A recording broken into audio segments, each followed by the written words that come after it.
여기 충격적인 소식이 있습니다. 미국 하원 의장과의 극비 만남, 그리고 곧 다가올 놀라운 사건의 예고.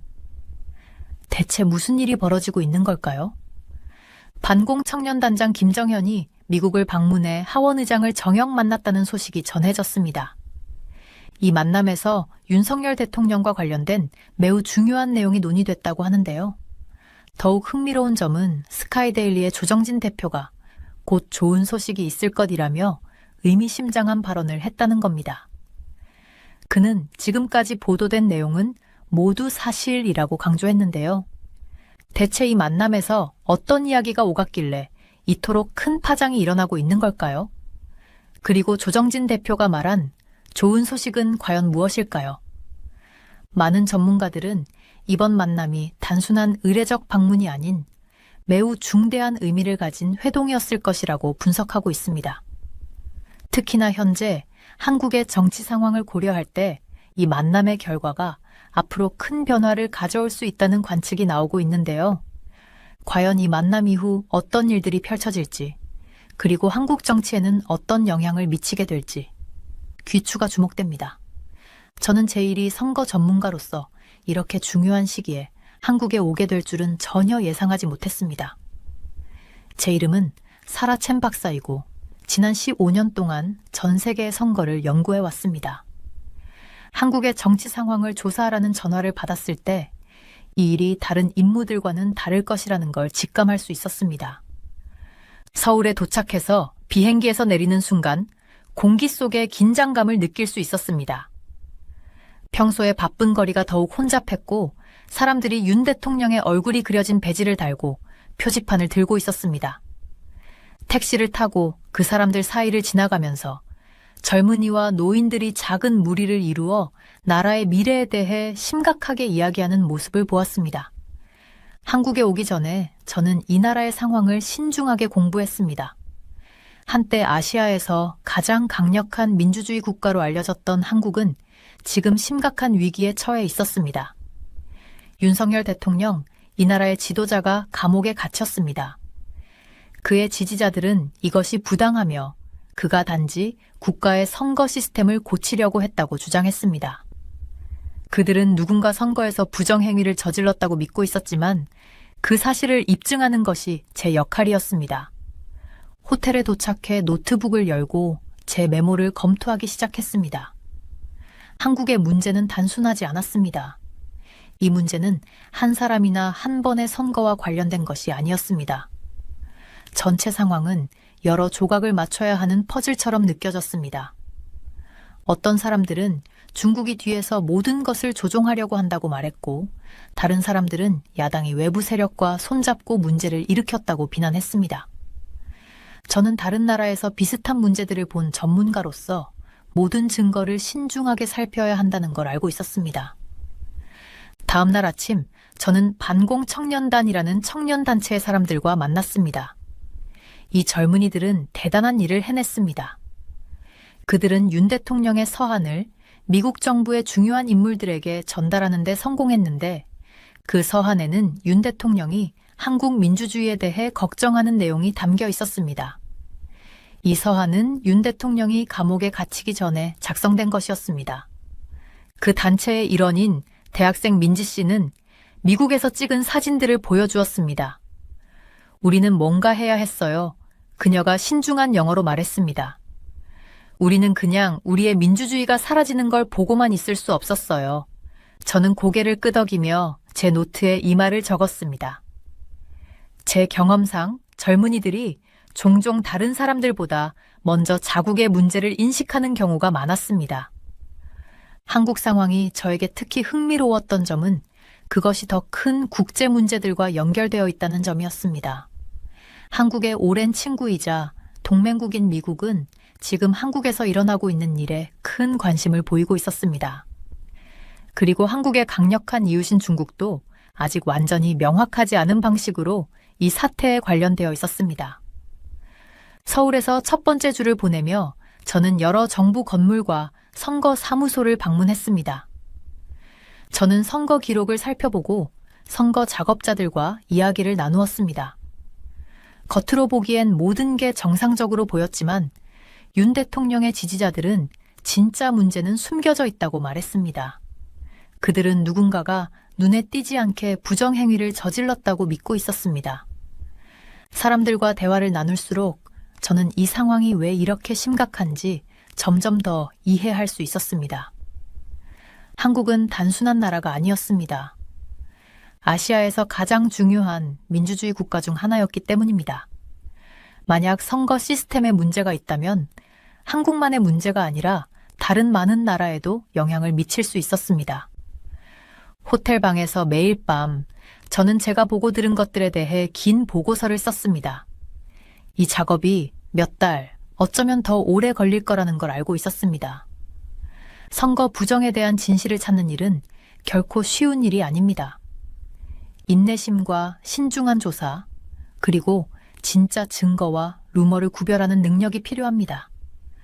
서울에서의 첫 주가 끝나갈 무렵, 저는 이 일이 얼마나 중요한 일인지를 다시 한번 실감할 수 있었습니다.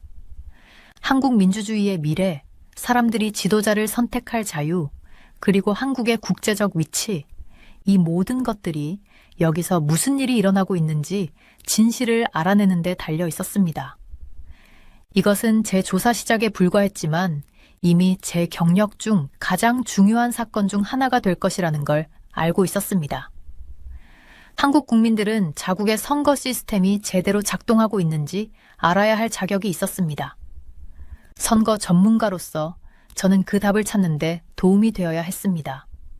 아무리 어려운 일이더라도 말입니다. 저는 서울 거리에서 수백 명의 젊은 사람들이 모이는 모습을 호텔 창문을 통해 지켜봅니다. 그들의 에너지는 제가 전 세계의 선거를 공부하며 봤던 많은 시위들을 떠올리게 합니다. 그런데 이번 시위는 뭔가 다릅니다. 이들은 단순히 분노한 시위자가 아니라 조직적이고 집중력 있으며 자신들의 정치 시스템에 대해 매우 잘 알고 있는 사람들입니다. 다양한 나라의 선거를 연구하는 전문가로서 저는 여기 한국에서 일어나고 있는 상황을 이해하기 위해 왔습니다. 제 관심을 끌었던 그룹은 반공청년단이라고 불리는 단체입니다. 한국어로는 반공청년단이라고 합니다. 한국어를 잘 못하지만 그들이 민주주의를 지키려는 진지한 마음을 확실히 느낄 수 있었습니다. 이 그룹의 젊은 사람들은 제가 일반적으로 보는 시위자들처럼 돌을 던지거나 싸움을 일으키지 않습니다. 대신 그들은 스마트폰과 태블릿을 들고 소셜미디어에서 정보를 나누고 평화로운 모임을 조직합니다. 마치 기술에 능숙한 대학생들처럼 보이지만 그들의 사명은 영화나 음악에 대한 게시물을 올리는 것보다 훨씬 중요한 일입니다. 그들은 자신의 나라의 정치 시스템에서 일어나는 문제들을 세상에 알리고 싶어 합니다. 이 그룹이 특별한 이유는 그들의 활동 방식입니다. 이들은 단순히 서울 거리를 행진하는 것에 그치지 않고 다른 나라의 중요한 인물들에게도 연락을 합니다. 저는 김정현이라는 그들의 한 멤버가 한 용감한 일을 했다는 이야기를 기억합니다. 그는 윤석열 대통령의 매우 중요한 편지를 들고 워싱턴 DC로 갔습니다. 그 편지는 미국 하원 의장인 마이크 존슨에게 전달되는 것이었습니다. 이것은 그냥 평범한 편지 전달이 아니었습니다. 김정현은 그 편지가 정확한 사람에게 전달될 수 있도록 트럼프 대통령의 취임식에 참석했습니다. 저는 그가 얼마나 긴장했을지 생각합니다. 중요한 메시지를 대양을 건너 전달하는 일이었으니까요. 마치 영화에서 비밀 메시지를 전달하는 것처럼 느껴지지만 실제로는 그의 나라와 관련된 실질적인 결과가 있는 일이었습니다. 김정현이 전달한 편지는 한국에서 발생한 심각한 문제들에 관한 것이었습니다. 윤석열 대통령은 미국의 지도자들에게 한국의 선거 과정에서 발생한 문제들을 알리고 싶어 했습니다. 선거를 연구하는 사람으로서 대통령이 자국의 선거에 부정이 있을 가능성을 언급한다는 것은 매우 중요한 일이라는 걸 잘 알고 있습니다. 이는 마치 큰 스포츠 경기에서 누군가 점수를 조작했다고 알게 되는 것과 같습니다. 그러면 모두가 경기가 공정했는지 의문을 가지게 되죠. 이 젊은 활동가들 중에서 가장 인상 깊은 점은 그들이 현대 기술을 이용해 민주주의를 지키려 한다는 점입니다. 그들은 복잡한 정치적 문제를 쉽게 설명하는 영상을 만들고 전 세계 사람들이 한국에서 일어나고 있는 일을 알 수 있도록 중요한 뉴스들을 영어로 번역합니다. 또한 평화로운 모임을 조직하여 사람들이 정부와 자신의 권리에 대해 배울 수 있도록 돕습니다. 저는 이 젊은이들과 이야기하며 그들이 왜 반공청년단에 가입하게 되었는지 알게 되었습니다. 많은 이들이 자신들의 나라 미래에 대해 걱정하고 있다고 말합니다. 일부는 한국이 자유롭지 않았던 시절 사람들이 지도자를 선택할 수 없었고 자신의 의견을 자유롭게 말할 수 없었던 시절을 기억하는 부모를 두고 있습니다. 이 젊은 활동가들은 그 나라가 그런 어두운 시절로 돌아가는 것을 원하지 않습니다. 어느 오후 저는 그들의 몇몇 멤버들과 카페에서 앉아 이야기를 나누었습니다. 그들은 자신들의 소셜미디어 게시물을 보여주며 어떻게 활동을 조정하는지 설명했습니다. 그들은 채팅 앱을 이용해 모임을 조직하고 뉴스 업데이트를 공유하며 다음 계획을 씁니다. 마치 작은 회사가 효율적으로 운영되는 모습을 보는 것 같았지만 그들의 목표는 돈을 버는 것이 아니라 민주주의를 지키는 것이었습니다. 가장 놀라운 점은 이들이 다른 나라의 비슷한 그룹들과 어떻게 협력하는지 배운 것입니다. 그들은 일본, 대만, 미국의 청년 단체들과 메시지를 주고받으며 서로의 경험을 나누고 배웁니다. 마치 전 세계의 젊은 사람들이 민주주의를 지키기 위해 네트워크를 형성하는 것처럼 느껴집니다. 저는 매일 저녁 노트를 쓰면서 많은 사람들이 젊은 활동가들에게 기대하는 것과 이들이 보여주는 모습이 얼마나 다른지 생각합니다. 이들은 단순히 반항적인 청소년들이 아니며 평화로운 방법으로 자신의 나라의 자유를 지키려는 정보의 밝은 시민들입니다.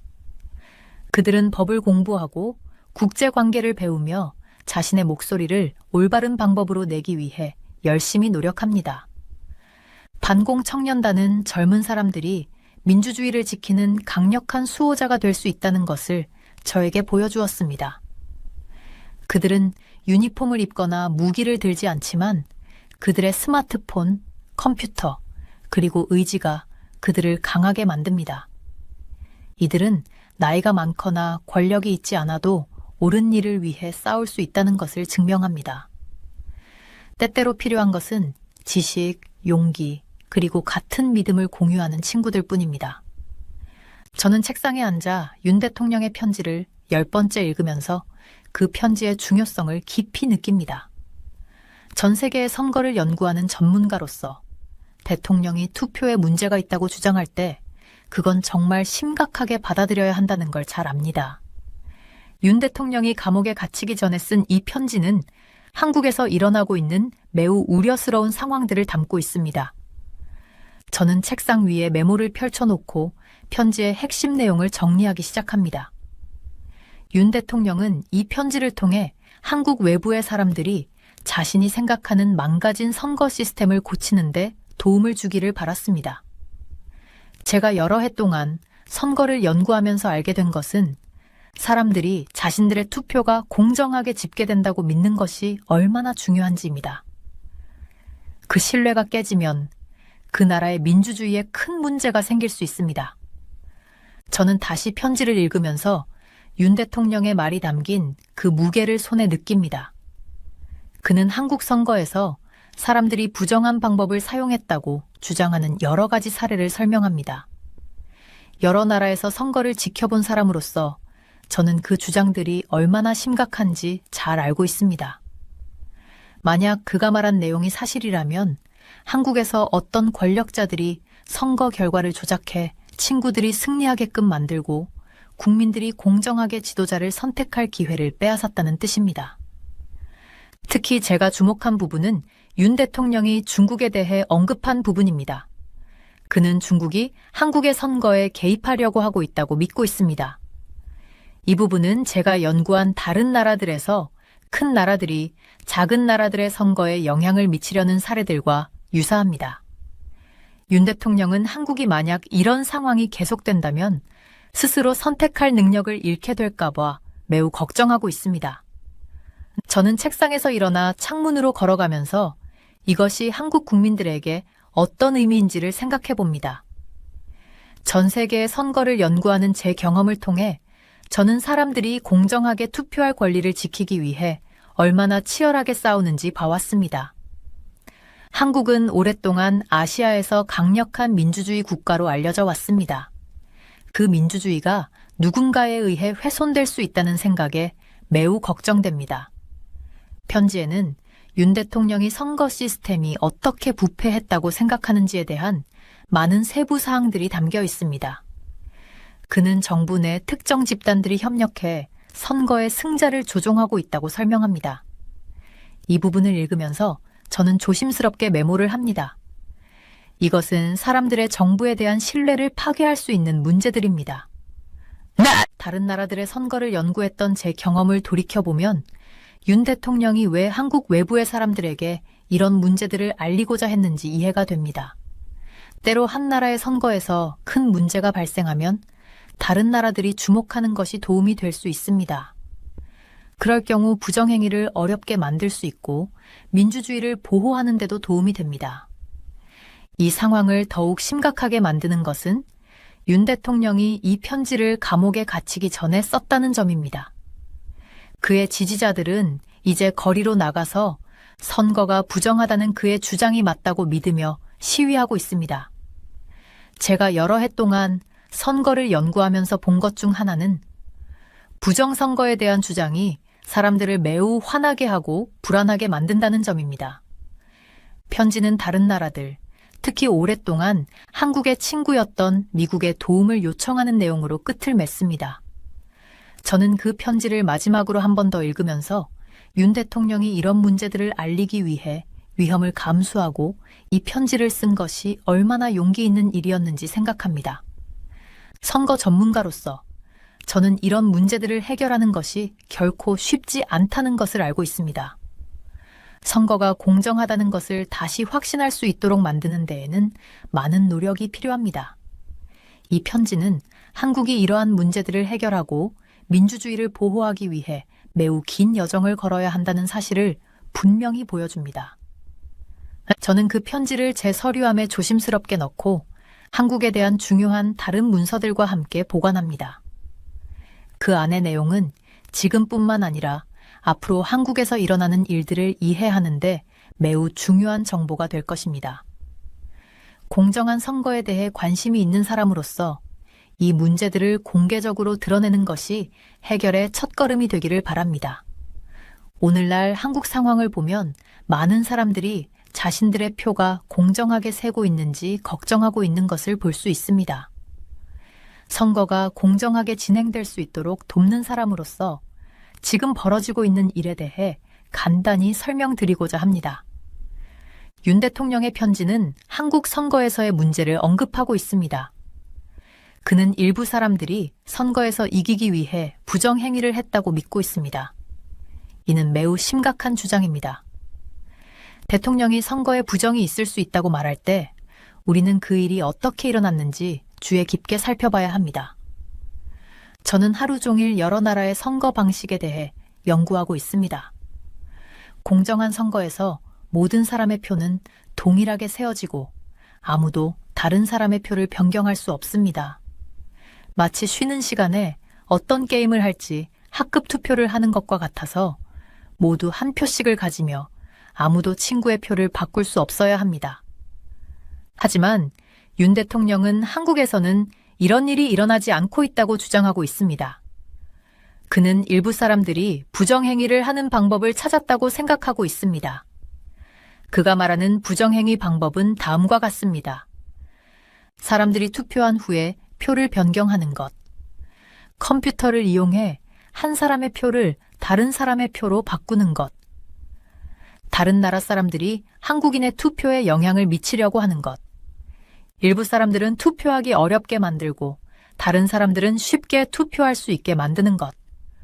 저는 윤 대통령을 지지하는 사람들이 거리에서 시위하는 것을 봤습니다.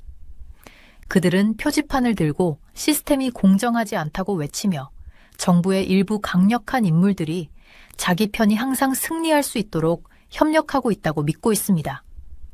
이것은 많은 사람들을 화나게 하고 자신의 표가 정말로 중요한지에 대한 걱정을 불러일으킵니다.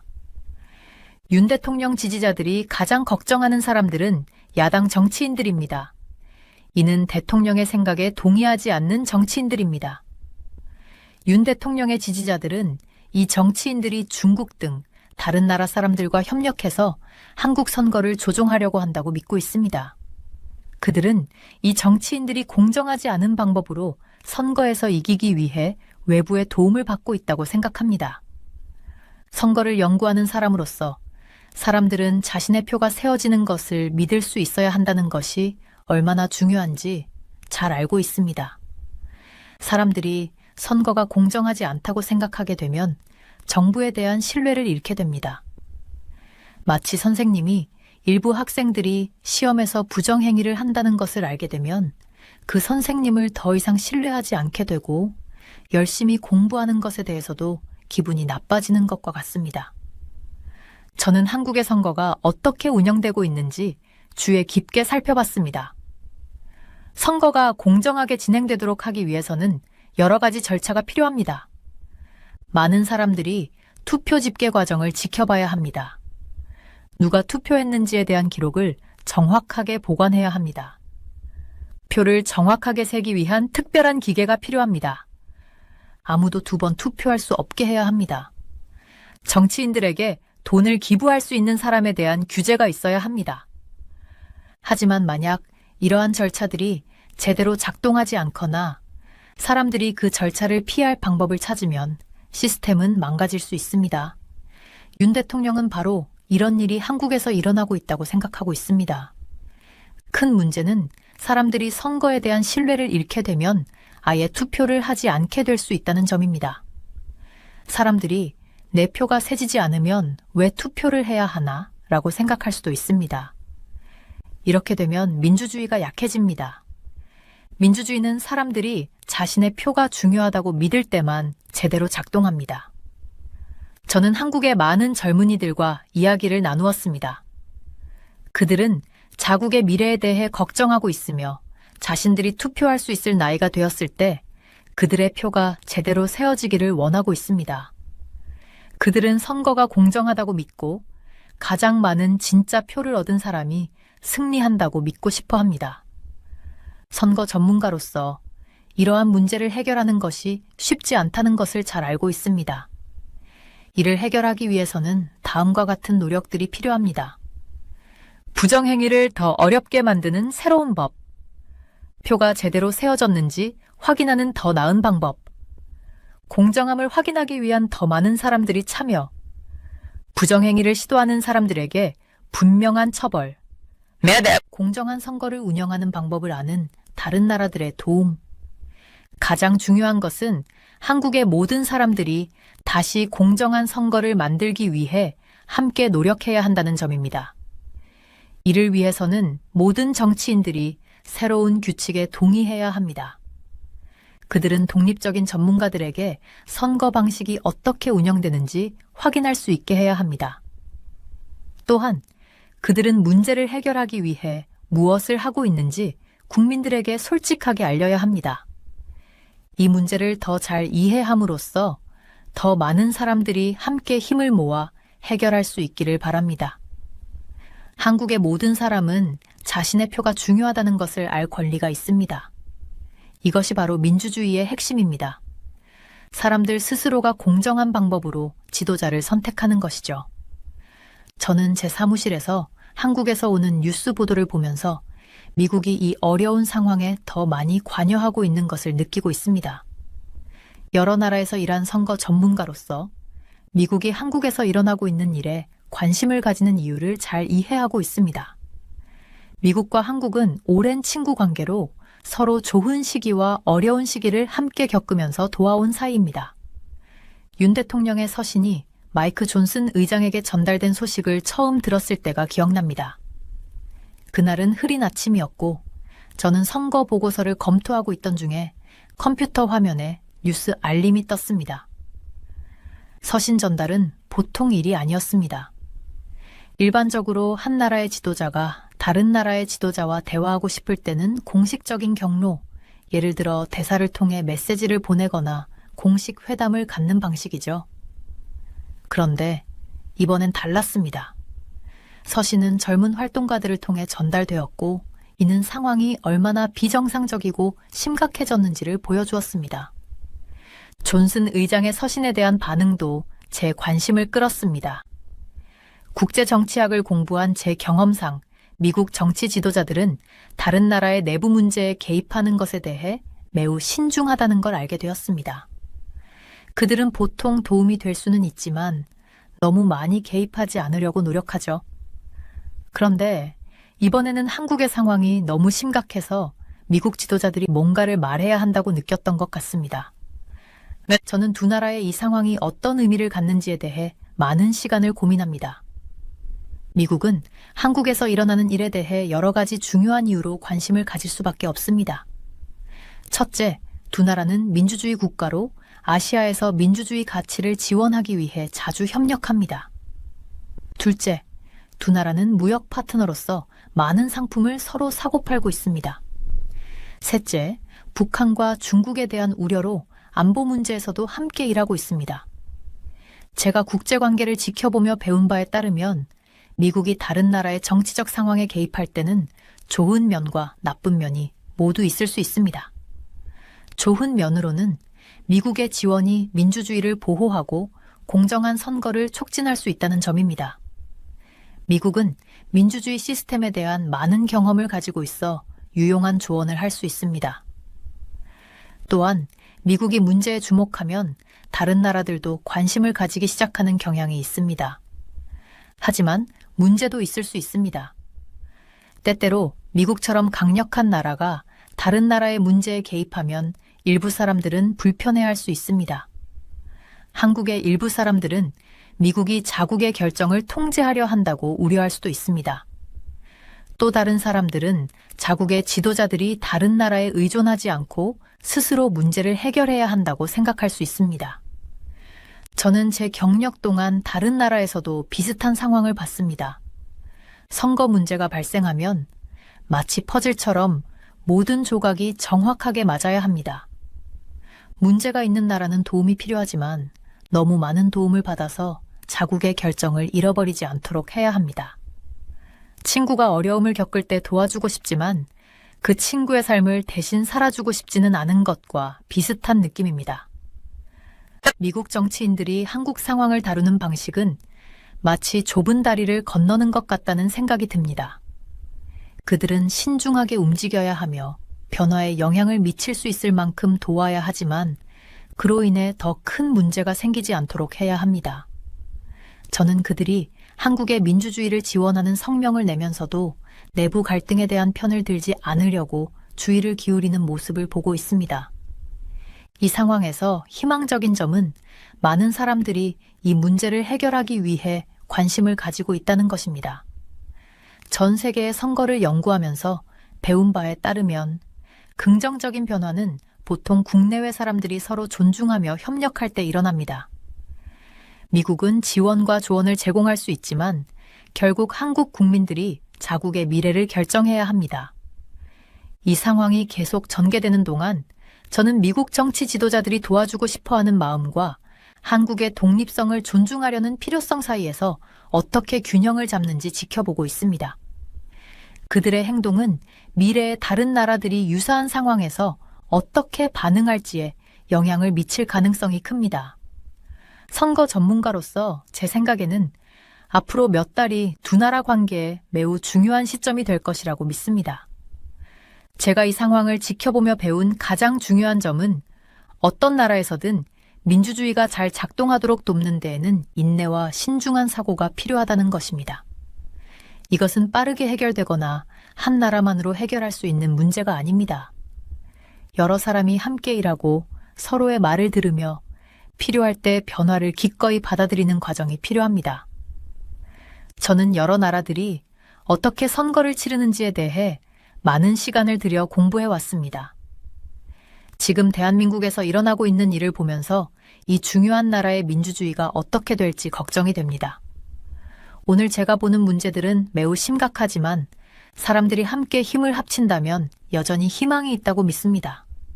처음 대한민국 정치에 관심을 가지기 시작했을 때 이 나라는 아시아에서 가장 강력한 민주주의 국가 중 하나로 알려져 있었습니다. 전 세계 사람들은 대한민국을 오랜 독재를 겪은 후 어떻게 민주주의를 이룰 수 있는지에 대한 좋은 사례로 보았습니다.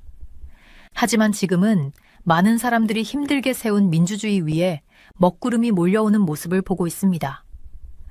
윤 대통령의 체포는 대한민국뿐만 아니라 전 세계 많은 사람들을 충격에 빠뜨렸습니다. 저는 그가 미국 정치인들에게 보낸 편지를 읽었습니다.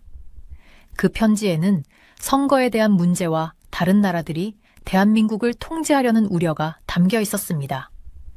선거를 연구하는 사람으로서 사람들이 자기 투표가 중요하다고 믿지 않게 될 때 그 위험이 얼마나 큰지 잘 알고 있습니다. 대한민국의 젊은 사람들, 특히 반공청년단이라는 그룹은 민주주의를 지키기 위해 정말 열심히 싸우고 있습니다. 그들이 얼마나 용감한 행동을 했는지 지켜보았습니다. 예를 들어 윤 대통령의 편지를 중요한 정치인들에게 전달하기 위해 누군가를 미국까지 보내는 일을 했습니다. 이 젊은이들은 아주 중요한 점을 이해하고 있습니다. 민주주의는 가끔 한번 투표하는 것이 아니라 매일매일 자신의 권리를 지키기 위해 일어서는 것입니다. 하지만 이 문제들을 해결하는 것은 결코 쉽지 않습니다. 다른 나라에서 위기에 처한 민주주의를 공부해 본 경험으로 대한민국은 선거 방식을 근본적으로 바꿔야 한다고 생각합니다. 이러한 변화는 누구도 부정행위를 하거나 규칙을 어길 수 없도록 해야 합니다. 더 중요한 것은 이 변화들이 사람들로 하여금 시스템을 다시 믿게 만드는 데 도움이 되어야 한다는 점입니다. 저는 대한민국 민주주의가 더 강해지기 위해 3가지 주요한 변화가 필요하다고 생각합니다. 첫째, 선거 규칙을 더 명확하고 강하게 만들어야 합니다. 이는 투표가 정확하게 계산되고 누구도 부정할 수 없도록 확인할 수 있는 방법을 마련하는 것을 의미합니다. 마치 스포츠 경기에서 좋은 심판이 필요하듯 모두가 규칙이 공정하게 지켜지고 있다고 믿을 수 있어야 합니다. 둘째, 대한민국은 전 세계의 친구들로부터 도움을 받아야 합니다. 오랜 친구였던 미국 같은 나라들은 선거를 감시하고 공정성을 확보하는 데 전문가들을 보낼 수 있습니다. 하지만 이 친구들은 조심해야 합니다. 그들은 대한민국을 통제하려는 의도를 가지고 도와선 안 됩니다. 셋째, 대한민국 국민들 스스로가 민주주의를 지키는 일에 계속 참여해야 합니다. 저는 젊은 사람들이 이미 그렇게 하고 있다는 점에서 깊은 인상을 받았습니다. 그들은 민주주의가 정치인들만을 위한 것이 아니라 모든 국민이 지켜야 할 가치라는 것을 보여주고 있습니다. 미래를 생각해보면 여러 가지 가능성이 떠오릅니다. 사람들이 포기하고 문제를 해결하려는 노력을 멈춘다면 대한민국의 민주주의는 더 약해질 수 있습니다. 하지만 사람들이 서로 협력하고 한국 국민들과 국제적인 친구들이 함께 문제를 해결하려 한다면 대한민국의 민주주의는 이전보다 더 강해질 수 있을 것입니다. 저는 대한민국의 일반 국민들, 그들 중에서도 자기 목소리가 중요하고 자기 투표가 가치 있는 나라에서 살기를 원하는 사람들을 생각합니다. 그들은 신뢰할 수 있는 지도자와 모든 사람이 공평하게 대우받을 수 있는 선거 시스템을 가질 자격이 있습니다. 세계 여러 나라의 민주주의를 공부한 사람으로서 대한민국이 이 어려움을 극복할 수 있다고 믿습니다. 앞으로 몇 달, 몇 년은 대한민국의 매우 중요한 시기가 될 것입니다. 한국의 지도자들이 지금 내리는 선택은 오랫동안 이 나라에 영향을 미칠 것입니다. 그들이 선거 시스템을 더 강하고 공정하게 만들기로 선택할까요? 민주주의를 지키기 위해 열심히 싸우는 젊은 사람들의 목소리에 귀 기울일까요? 다른 나라들의 도움을 받되 대한민국의 독립성과 강함을 유지할 수 있을까요? 이 장을 마치면서 저는 여전히 희망을 잃지 않습니다. 저는 다른 나라들이 민주주의의 큰 도전에 맞서 싸우고 더 강해진 모습을 보았습니다. 대한민국에는 똑똑하고 용감한 사람들이 많습니다. 그들은 민주주의가 어려운 순간에도 싸울 가치가 있다는 것을 잘 알고 있습니다. 사람들이 계속 힘을 합쳐 포기하지 않는다면 저는 그들이 더 나은 민주주의를 만들 수 있다고 믿습니다. 저는 오늘 아침 일어나면서 뭔가 특별한 날이 될 거란 느낌이 들었습니다. 평소와는 다른 큰 변화가 있을 것 같은 그런 날이었죠. 대통령 취임 연설이 막 끝난 직후였어요. 그 연설은 많은 걸 약속하는 내용이었습니다. 미국의 위대함을 다시 되찾겠다고, 외국과의 얽힘에서 벗어나겠다고, 군사력과 경제력을 자랑하던 시절로 돌아가겠다고 말이죠. 사람들은 그 연설을 역사적인 순간으로 떠들썩하게 이야기했어요. 하지만 그 연설 속에는 예상치 못한 또 다른 무언가가 숨어 있었습니다. 저는 알렉산더 홀트입니다. 제 이름은 잘 알려지지 않았지만 저는 대부분의 시간을 권력의 그늘 속에서 보냈습니다. 미국 정치에서 가장 논란이 많은 인물 중 한 명에게 조용히 조언하고 전략을 세우며 가까운 동료로 일해왔습니다. 오늘 제 일은 그 어느 때보다도 명확했어요. 바로 새로운 행정부가 약속한 일을 이행하도록 돕는 것이었죠. 특히 세계 권력 균형을 재편하는 데 중요한 역할을 맡고 있었습니다. 시간이 흐르면서 저는 한 가지 확신이 들었어요. 미국이 이제 새로운 시대에 접어들고 있다는 느낌이었죠. 그 시대는 미국의 동맹국들과 적국들과의 관계에 큰 변화를 가져올 것이 분명했어요. 그 변화 속에서 저에게 늘 특별한 관심을 끌었던 나라가 있었습니다. 바로 한국이었죠. 한국은 언제나 제 관심을 끌던 나라였습니다.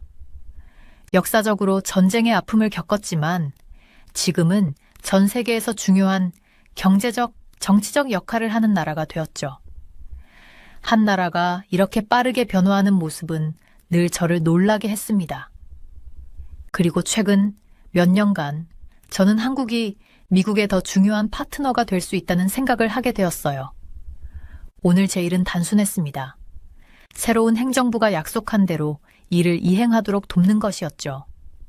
세상이 급격히 변하고 있는 지금, 미국은 이 변화 속에서 주도적인 역할을 해야 했습니다. 특히 군사적인 측면에서 말이죠. 그럼에도 불구하고 한국이 필요한 순간이 올 것 같았어요. 한국은 이제 단순한 동맹국이 아니었습니다. 그동안 경제적으로 크게 성장한 나라이지만 그에 그치지 않고 군사적으로도 매우 중요한 위치를 차지하고 있었습니다. 한국의 조선업은 세계 최고로 인정받고 있죠. 특히 중국이 남중국해에서 해양 세력 확장을 이어가고 있는 지금, 미국은 그 어느 때보다 강력한 해군을 필요로 하고 있었습니다. 몇 달 전 그레고리 암스트롱 장군과의 대화가 떠올랐습니다. 그는 남중국해에서 중국의 군사력 확장이 빠르게 이루어지고 있음을 걱정하며 미국이 이 지역에서 다시 우위를 차지하려면 새로운 파트너가 필요하다고 말했습니다. 알렉산더, 미국은 이 싸움에서 반드시 파트너가 필요합니다. 한국의 조선업이 바로 우리가 필요한 무기입니다. 중국에 맞서려면 한국과 손을 잡아야 해요. 그 말이 저에게는 무척 강하게 와닿았습니다. 미국 해군은 이미 세계에서 가장 강력한 해군이었지만 중국의 해군력 증가로 해양에서의 균형이 점점 깨지고 있었습니다. 한국은 그 균형을 다시 맞추는데 중요한 역할을 할 수 있었죠. 그 후 몇 시간 뒤 저는 백악관에서 열린 회의에 참석했습니다. 회의실은 긴장감이 감돌았고 모든 이들이 큰 결정을 내릴 준비를 하고 있었습니다.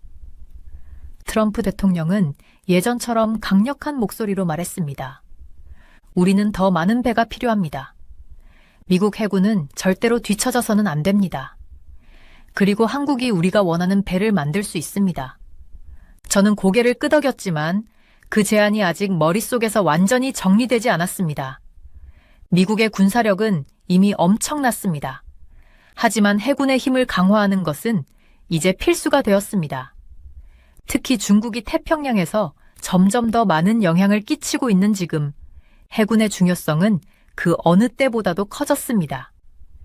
그 전에 암스트롱 장군과 했던 대화가 떠올랐습니다.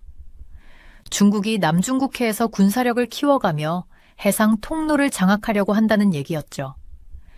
그리고 그때 장군이 한 말이 떠올랐습니다. 미국은 이제 한국과 함께해야 합니다.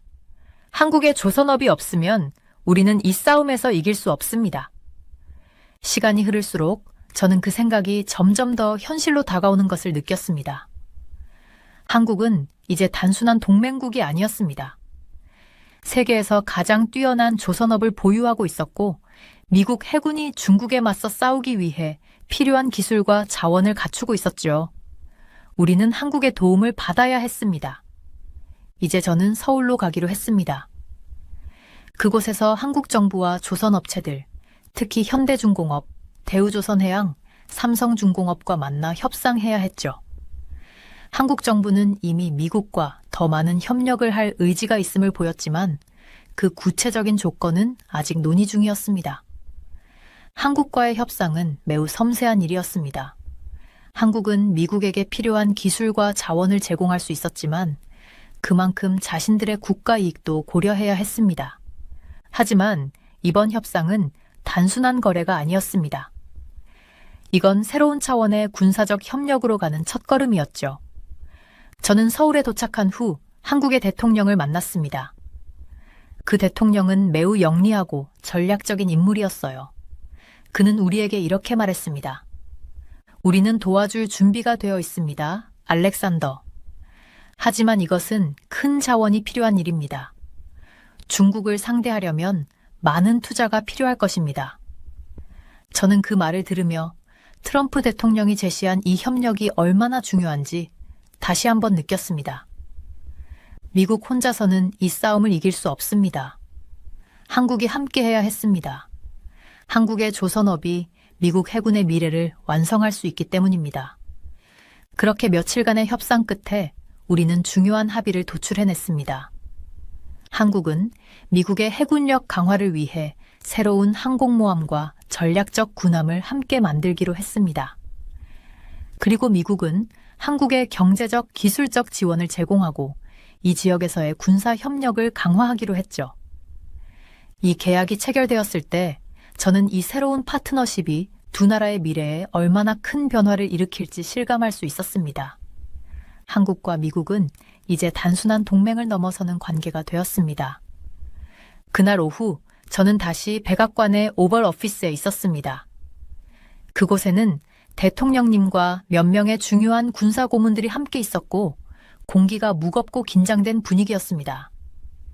그 회의는 우리가 몇 달째 고민해온 문제, 바로 미국 해군의 힘과 중국의 급격한 성장을 어떻게 대응할지에 대한 논의였습니다. 대통령님께서 조금 앞으로 몸을 기울이시며 그의 날카로운 눈빛이 방 안에 있던 사람들을 쫙 둘러보셨습니다. 그때는 모두가 조금 더 집중해서 말을 듣는 그런 분위기였죠. 우리는 배가 더 필요합니다. 대통령님께서 단호한 목소리로 말씀하셨습니다. 미국 해군은 무적이어야 합니다. 그리고 한국이 우리에게 그것을 도와줄 수 있습니다. 그 말씀을 듣고 저는 잠시 말을 잇지 못했습니다. 한국이라니 그런 이야기를 듣게 될 줄은 정말 상상도 못했어요. 물론 우리는 한국과 오랜 동맹 관계였지만 이런 엄청난 군사적 협력을 얘기할 줄은 몰랐습니다. 한국이 해군의 중요한 파트너가 될 것이라는 생각은 전혀 해본 적이 없었거든요. 그럼에도 불구하고 대통령님의 말은 진지하고 확신에 차 있었습니다. 그리고 저는 그 말씀 속에 숨겨진 의미를 조금씩 이해하기 시작했습니다. 세계는 빠르게 변화하고 있었습니다. 중국은 해양에서의 영향력을 급격히 키우고 있었고 해군 또한 빠르게 성장하고 있었습니다. 미국은 더 이상 그들과 대등하게 싸울 수 없을지도 모른다는 불안감이 점점 커지고 있었죠. 해군의 우위가 흔들릴 위험에 처한 상황에서 대통령님께서 말씀하신 한국과의 협력은 정말 대담한 선택이었습니다. 한국의 해양산업은 세계 최고 수준입니다. 저는 말했습니다. 만약 우리가 협력한다면 우리가 중국을 따라잡을 수 있는 중요한 기회를 얻게 될 것입니다. 네, 대통령님께서 고개를 끄덕이셨습니다. 그렇죠. 이미 한국 정부와 협의가 시작되었습니다. 그들의 조선소는 세계적으로 인정받고 있으며 빠르게 고급 선박을 만들 수 있는 기술도 가지고 있습니다. 우리는 그들과 손잡고 이 일을 성사시켜야 합니다. 그렇다면 이제 우리가 해야 할 일은 명확해졌습니다. 우리는 한국의 조선산업과 협력하여 해군을 강화할 수 있는 방법을 찾아야 했습니다. 한국은 세계 최고의 조선 기술을 보유하고 있었고 그들의 도움을 받는다면 해군의 전력을 급격히 늘릴 수 있을 것입니다. 하지만 그들이 과연 그 제안을 받아들일지 또 얼마나 많은 자원을 투자할 준비가 되어 있을지 그것은 우리가 해결해야 할 문제였죠. 그 순간 저는 제 머릿속에서 몇 가지 계산을 빠르게 해보았습니다. 미국 해군은 세계에서 가장 강력한 군사력을 자랑합니다. 우리는 거의 모든 대륙에 군사 기지를 두고 있고 해양에서의 존재감을 끊임없이 유지하고 있죠. 그러나 중요한 건 배가 부족하다는 것입니다. 중국은 급격히 성장하는 해군을 바탕으로 그들의 영향력을 아시아뿐만 아니라 전 세계적으로 확대하고 있었습니다. 그리고 미국은 그들과 경쟁할 수 있는 해군을 만들기 위해서는 빠르게 더 많은 배를 만들어야 했습니다. 우리는 새로운 함대가 필요합니다. 대통령님께서 계속 말씀하셨습니다. 항공모함, 잠수함, 구축함 모두 필요합니다. 이 시간은 정말 중요합니다. 저는 그 말씀이 떠오르며 이것이 단순한 군사적 협력 이상의 의미를 지닌다는 걸 깨달았습니다. 미국의 해군을 강화하는 데 필요한 건 단순히 배가 아니라 이 협력을 통해 미국의 세계적 지배력과 안전을 다시 확립하려는 의도가 담겨 있었습니다. 이제 우리가 진행해야 할 일은 한국과 협력하여 중국에 맞서 싸울 수 있는 해군력을 만들어내는 것이었습니다. 하지만 이 협력은 단순한 군사적 협력 이상이 될 것입니다. 저는 말했습니다. 우리는 서로의 기술, 자원, 정치적 지원을 모두 공유해야 합니다. 그러니까 이 협력은 정말로 큰 약속이 될 거예요. 대통령님께서 고개를 끄덕이며 답하셨습니다. 맞습니다. 우리는 한국을 최대한 지원할 것입니다.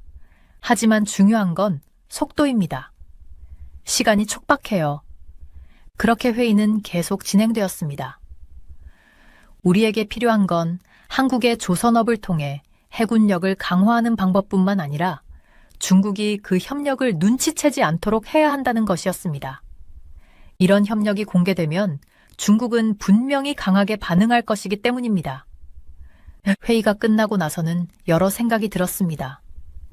미국 해군을 강화하려면 한국과의 협력이 반드시 필요하다는 사실을 이제 완전히 받아들였습니다. 그리고 그 협력이 단순히 군사적 우위를 확보하는 것을 넘어 글로벌 질서와 안보의 중요한 전환점이 될 수 있다는 점에서 그 의미가 깊었습니다. 며칠이 지난 후 저는 이 모든 것이 단순한 군사적 필요를 넘어서 세계적 힘의 균형을 바꾸는 중요한 발판이 될 것임을 확신하게 되었습니다. 한국은 과거의 전쟁과 분단을 딛고 지금은 세계 경제와 군사적으로 중요한 역할을 하는 나라로 성장했습니다. 그리고 이제 그들은 우리가 직면한 가장 큰 위협인 중국에 맞설 수 있는 중요한 동맹국이 되었습니다. 저는 이 협력이 단지 미국 해군을 강화하는 데 그치지 않고 더 넓은 의미에서 세계 질서와 안보에 큰 변화를 일으킬 수 있음을 느꼈습니다. 그리고 한국의 도움이 있다면 우리는 중국의 도전에 맞서 해양에서 다시 우위를 점할 수 있을 것입니다. 하지만 그 과정에서 과연 우리는 한국과의 협력을 얼마나 잘 이끌어낼 수 있을지 그 미래는 여전히 불확실합니다. 시간이 지나면 알 수 있겠지만 그 가능성을 믿고 저는 이 길을 걸어가기로 결심했습니다. 저는 지금 오벌 오피스에 앉아 있었고 머릿속은 복잡하게 얽혀 있었습니다. 대통령님은 계속해서 한국에 대해 이야기하고 계셨습니다. 그 말씀은 날카롭고 직설적이었지만 그 속에 무엇이 숨어 있는지 알 수 있었습니다. 대통령님께서는 언제나 그렇게 중요한 결정을 내리실 때 단순히 말을 던지시는 것이 아니었죠. 한국은 우리가 필요한 조선 능력을 가지고 있어 대통령님께서 말씀하셨습니다. 우리는 그들과 협력해서 우리의 해군을 강화할 수 있어. 그들이 중국에 맞서는 열쇠가 될 거야.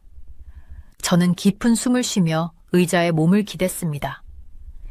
그 생각은 전혀 예상하지 못한 것이었지만 곰곰이 생각해보니 점점 더 설득력이 있었습니다. 한국은 세계에서 가장 큰 선박들을 만들 수 있는 나라 중 하나였지만 그동안 우리는 그들을 군사적인 파트너로서 중요한 위치에 두지 않았습니다.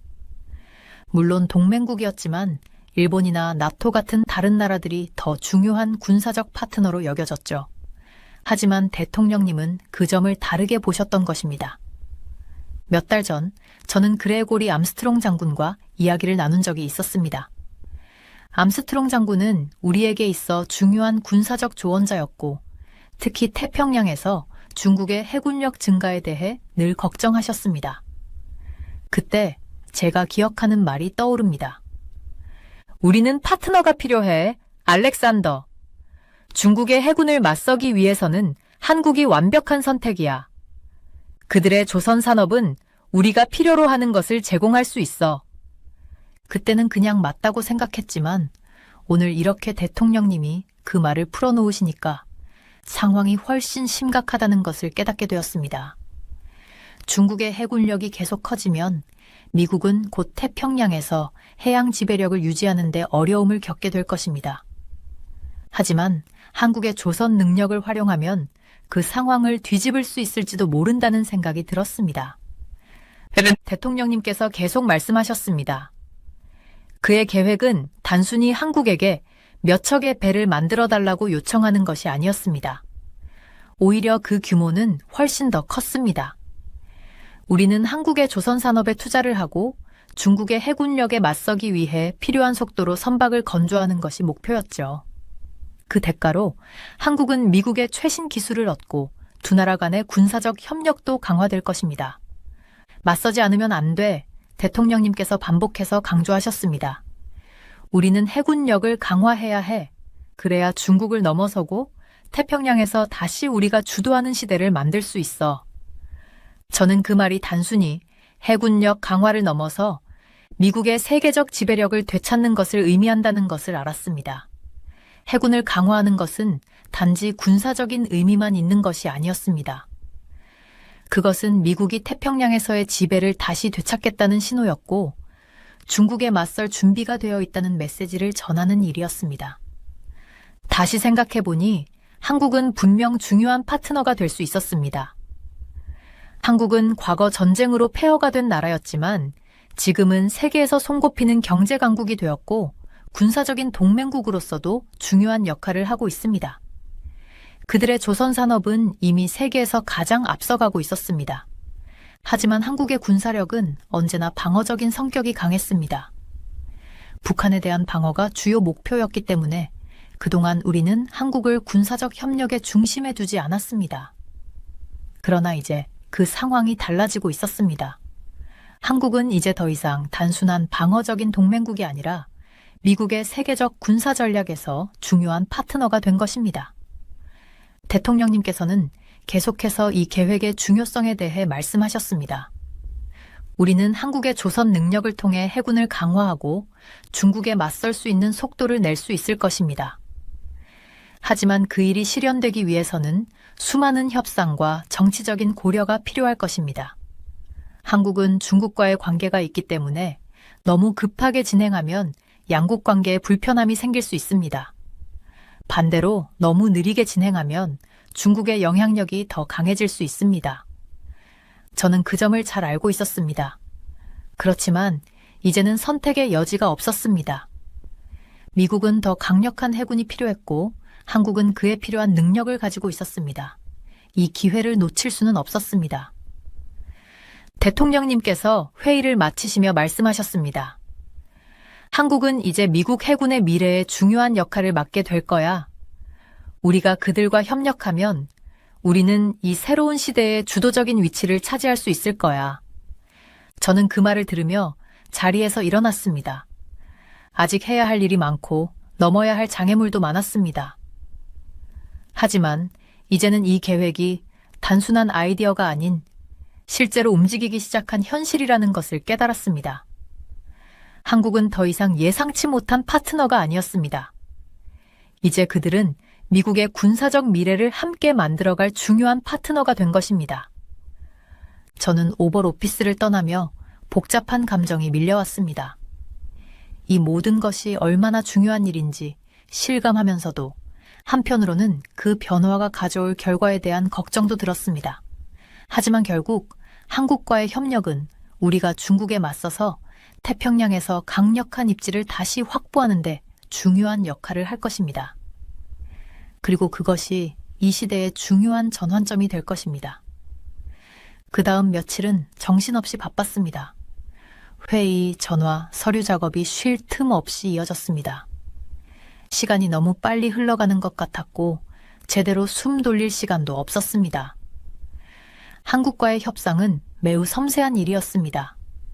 한편으로는 그들의 전문성과 제조력을 확보해야 했고 다른 한편으로는 한국도 자신의 국가적 이익을 고려해야 했기 때문에 그저 단순히 도움을 요청한다고 되는 일이 아니었습니다. 이것은 시간이 지나도 지속될 파트너십을 쌓는 일이었죠. 저는 워싱턴에서 소수의 공식들과 함께 서울로 떠났습니다. 한국은 처음 가보는 곳이라 공항에 내려서 창밖을 보며 생각에 잠겼습니다. 서울의 도시가 넓게 펼쳐져 있었습니다. 불빛들이 반짝이고 높은 건물들이 하늘을 찌를 듯 우뚝 서 있었습니다. 서울은 이제 그저 하나의 도시가 아니라 세계에서 중요한 경제적, 정치적 중심지로 자리 잡은 모습이었습니다. 한국은 몇십 년 전과는 정말 다른 나라였습니다. 이제는 기술과 산업에서 중요한 역할을 하고 글로벌 정치에서도 빼놓을 수 없는 존재가 되어 있었습니다. 우리는 현대중공업, 대우조선해양, 삼성중공업 등 선박 건조 분야에서 세계적으로 유명한 한국의 주요 기업들과 만났습니다. 한국은 선박 건조 분야에서 몇 안 되는 글로벌 강국 중 하나였고 우리는 그들의 전문성을 필요로 했습니다.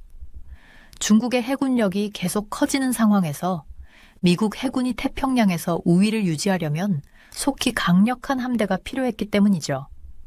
이제 우리는 그들을 도와줄 파트너가 필요했고 바로 한국이 그 파트너가 될 가능성이 커졌습니다. 한국의 대통령 김재호 대통령은 똑똑하고 계산적인 분이셨습니다. 회의실에 들어서자마자 저를 맞이하시며 무게감이 느껴졌습니다. 이 자리가 그들에게도 큰 결정이 될 거라는 것을 알 수 있었습니다. 이건 단순한 거래가 아니었고 태평양 지역의 권력 균형을 바꿀 수 있는 중대한 순간이었습니다. 우리는 도와드리고 싶습니다. 알렉산더, 김재호 대통령께서 말씀하셨습니다. 그의 목소리는 차분하면서도 진지한 톤이었습니다. 하지만 이건 상당한 자원이 들어갈 문제입니다. 중국과 맞서 싸우려면 큰 투자가 필요하다는 것을 이해하셔야 합니다. 그의 말은 예상한 대로였지만 그만큼 중요한 말이었습니다. 상황이 이렇게 된 마당에 미국 혼자서 해낼 수 없다는 현실을 다시 한번 깨닫게 되었습니다. 트럼프 대통령이 미국의 군사력을 강화하기 위해 많은 노력을 기울였지만 사실 우리에게 필요한 건 바로 한국의 선박 건조 능력이었습니다. 우리는 그들의 도움이 필요했고 그들이 없이는 해군을 강화하는 일이 불가능할 수 있었습니다. 저는 고개를 끄덕이며 자신감 있게 대답했습니다. 우리는 이해하고 있습니다.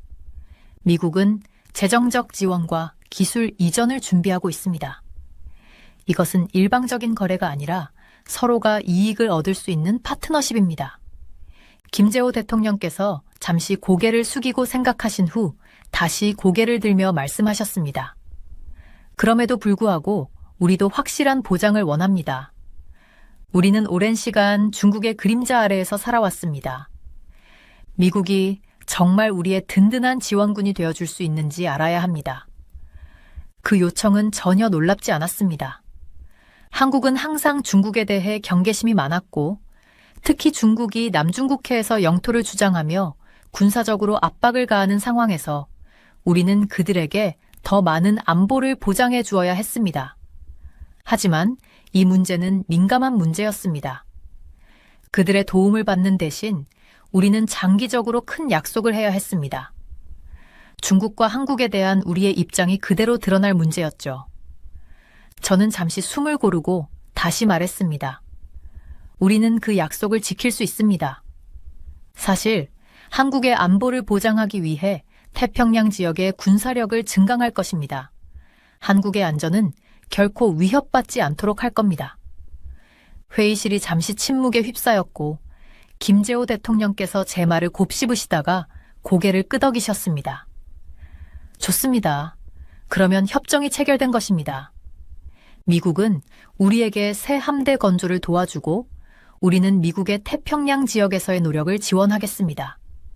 그러나 우리가 원하는 대로 미국의 전폭적인 군사적 지원이 반드시 필요합니다.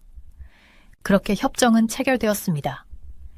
이제 미국은 한국과 함께 첨단 항공모함을 포함한 새로운 함대를 건조할 수 있게 되었습니다. 대신 한국은 미국에게 재정적 지원과 군사 기술을 제공하고 태평양 지역에서의 군사 협력을 강화할 것입니다. 이 협정은 태평양과 그 너머의 권력 균형을 바꿀 수 있는 중요한 변화가 될 것입니다. 한 주가 지나고 모든 서류가 완료되었습니다. 협정이 공식적으로 체결되었고 저는 이제 서울을 떠나 워싱턴으로 돌아가야 했습니다. 물론 이제 시작일 뿐이었지만 저에게는 큰 성취감이 느껴졌습니다. 한국이 이 약속을 지킬 수 있을지, 그리고 우리가 정치적으로 맞닥뜨리게 될 문제들이 어떻게 풀릴지에 대해서는 불확실했지만 중요한 한 걸음을 내딛었기에 그 순간만큼은 안도할 수 있었습니다. 비행기를 타고 다시 워싱턴으로 돌아오면서 저는 이런 생각이 들었습니다. 이건 단순히 한 번의 협정 체결이 아니라 세계 권력의 판도가 바뀌는 시작점이었다는 사실을. 한국은 이제 단순한 경제 강국을 넘어 태평양에서의 중요한 군사적 파트너로서의 역할을 맡게 될 것입니다. 그리고 미국은 그들과 함께 중국의 압박을 견딜 수 있는 군사적 우위를 손에 넣게 되었습니다. 저는 창밖을 보며 역사가 지금 이 순간에도 흐르고 있다는 느낌을 받았습니다. 세계는 빠르게 변하고 있었고 그 미래가 불확실한 만큼 우리는 지금 한 발짝씩 나아가고 있는 것입니다. 하지만 이제 우리는 더 이상 혼자가 아니었습니다. 우리가 선택한 파트너, 한국과 함께라면 이 미래를 만들어갈 수 있을 것입니다. 계약이 체결되었고 이제 새로운 일이 시작된 것 같습니다. 우리는 중요한 일을 해냈지만 사실 이것은 시작에 불과하다는 생각이 들었습니다. 진짜 일은 이제부터 시작이었죠. 트럼프 대통령께서는 큰 계획을 가지고 계셨고 저와 다른 사람들도 그 계획이 실현되도록 돕는 역할을 맡게 되었습니다. 계약서에 서명을 하면서 저는 그동안의 일이 머릿속을 스쳤습니다. 한국과의 협정이 가져올 변화가 무엇일지 생각해보니 정말 많이 바뀐 것 같다는 느낌이 들었습니다. 한국은 전쟁 후 폐허였던 나라에서 이제는 강력한 국가로 성장했습니다. 경제는 튼튼하고 군사적으로도 이제는 미국의 중요한 동맹국이 되었죠. 그리고 이제 한국은 더 이상 단순한 동맹이 아닙니다. 미국의 군사력 강화를 위한 중요한 파트너가 된 것입니다. 저는 그날 저녁 백악관 발코니에 서서 도시를 내려다보았습니다. 차가운 공기가 얼굴을 스쳤고 하늘은 어두워져 가고 있었습니다. 아래에서 들려오는 소음이 그리 크지 않았고 모든 것이 조용해 보였습니다. 하지만 그 조용함 속에 세상이 변하고 있다는 느낌을 떨칠 수 없었습니다. 미국은 세계에서 다시 강한 위치를 차지하려는 시도를 하고 있었고 이제 한국이 그 과정에서 중요한 역할을 하게 될 것이라고 확신했습니다.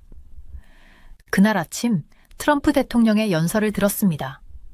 그 연설에는 미국의 군사력을 다시 강화하고 태평양에서 중국의 도전을 막아야 한다는 내용이 가득했죠.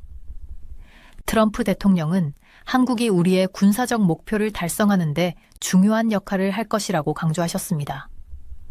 한국의 조선업 산업이 바로 그 핵심이라고 말씀하셨습니다. 그 부분이 아주 중요한 점이라는 걸 제가 이해하기 시작했습니다. 한국은 그동안 세계에서 가장 큰 선박을 빠르게 또 효율적으로 건조할 수 있는 능력을 가진 나라 중 하나였죠. 저는 그동안 여러 차례 회의에 참석했습니다. 그 회의들에서는 많은 논의와 토론이 있었습니다.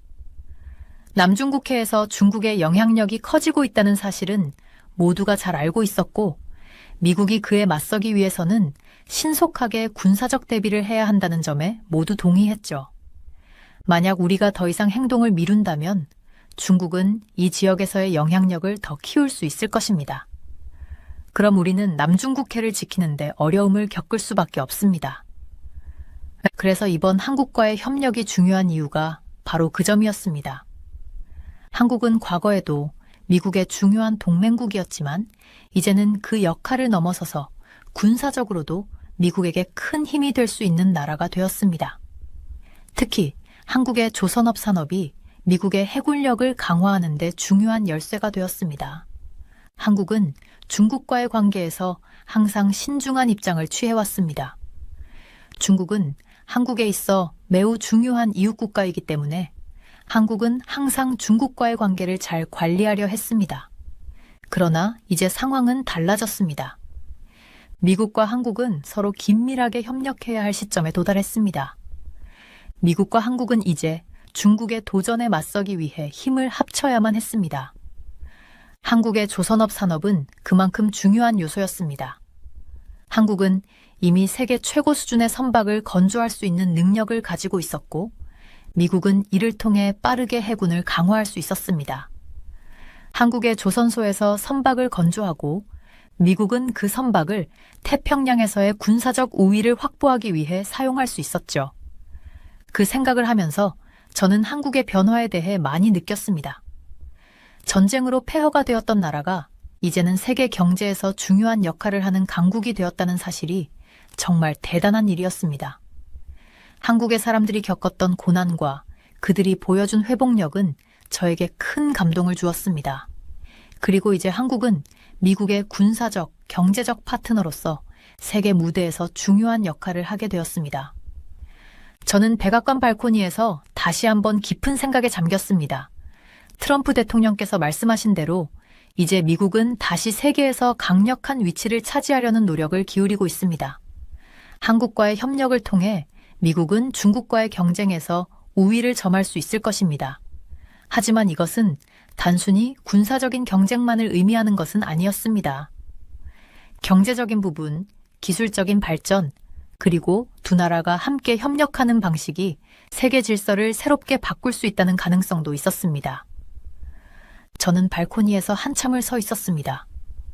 그리고 내일 또 새로운 회의와 논의가 기다리고 있다는 사실을 떠올렸습니다. 오늘 하루는 지나갔지만 이제부터가 진짜 시작이었죠. 미국과 한국의 협력은 이제 막 시작되었고 이 길이 어떻게 이어질지는 아무도 모릅니다.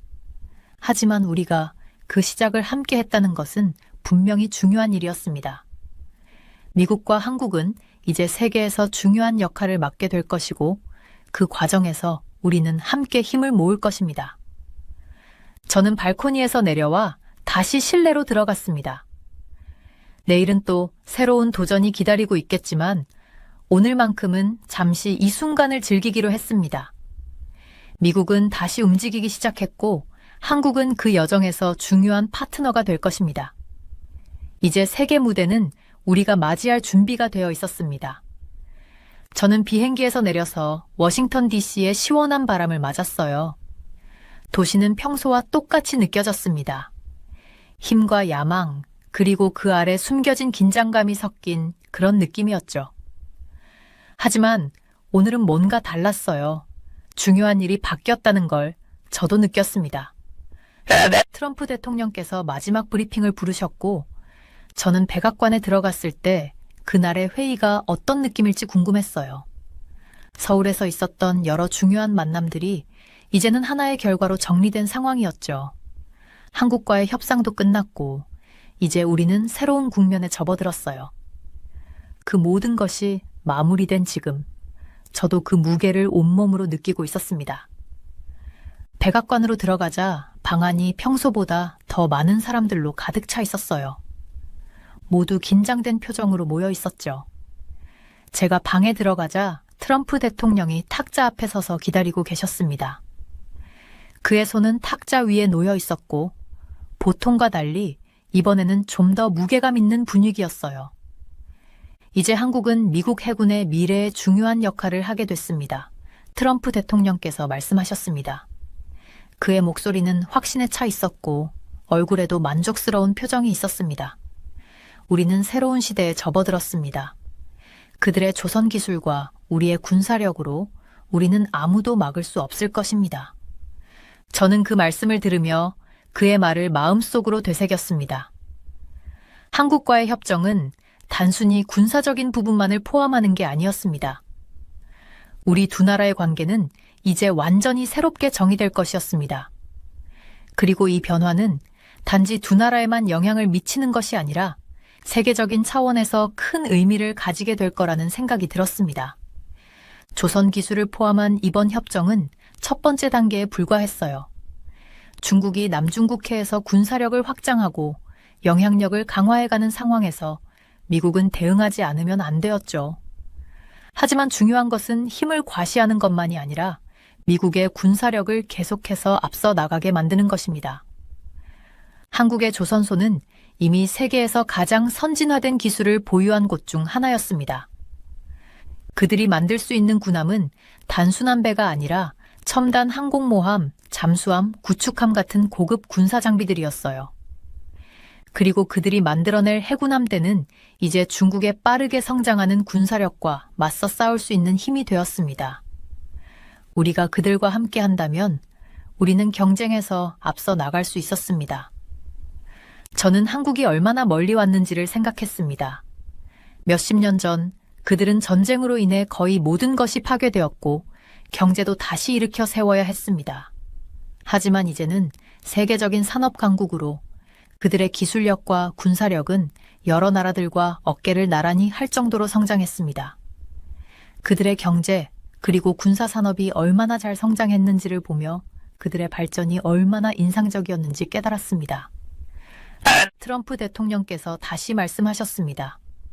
이 파트너십을 통해 우리는 단지 해군의 미래를 확보한 것이 아니라 한국과의 동맹을 더욱 강화한 것입니다. 이 점이 바로 태평양에서 우리의 미래를 보장할 것입니다.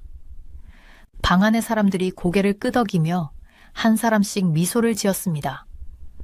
그들의 얼굴에는 확신이 가득했습니다. 이 파트너십은 이제 단지 군사력의 강화를 넘어 미국의 전략적 미래를 위한 중요한 조치가 된 것이었습니다.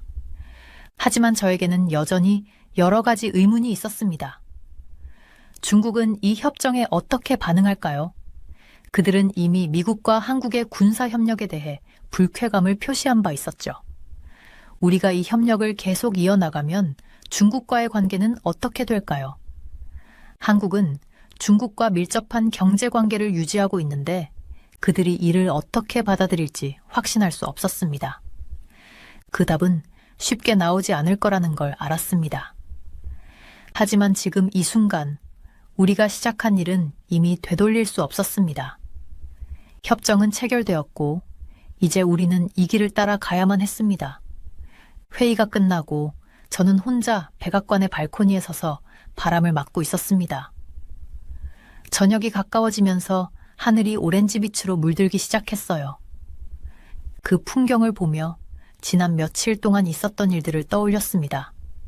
서울에서 있었던 만남들, 한국의 지도자들과 있었던 대화들, 그리고 그 모든 협정의 서명 과정까지 모든 것이 하나로 이어지는 느낌이 들었습니다. 이번 협정은 새로운 세계 질서를 만들기 위한 첫 번째 걸음이었어요. 수년 동안 저는 그림자 속에서 일하면서 전략을 세우고 조언을 해왔습니다. 세상이 어떻게 변하고 권력이 어떻게 이동하는지를 지켜봐 왔죠. 하지만 이번에는 정말 다른 느낌이었습니다. 이것은 단지 군사적 우위나 정치적 파워에 관한 문제가 아니었어요. 이건 미래를 형성하는 일이었습니다. 미국과 한국의 관계, 그리고 이 두 나라가 세계에서 차지할 위치는 이제 막 새로 그려지기 시작한 거죠. 저는 하늘을 바라보며 깊은 책임감을 느꼈습니다. 이 길은 단지 미국과 한국의 미래뿐만 아니라 세계의 미래를 바꿀 수 있는 길입니다. 이제 그 길이 시작되었고 우리는 아직 그 끝을 모릅니다. 이제 앞으로 나아가는 길은 분명히 저희가 예상한 것보다 더 복잡하고 더 많은 도전을 겪을 것입니다. 하지만 한 가지는 확실해요. 우리는 이제 그 길을 걸어가기 시작했으며 그 어떤 일도 우리를 막을 수 없을 것입니다.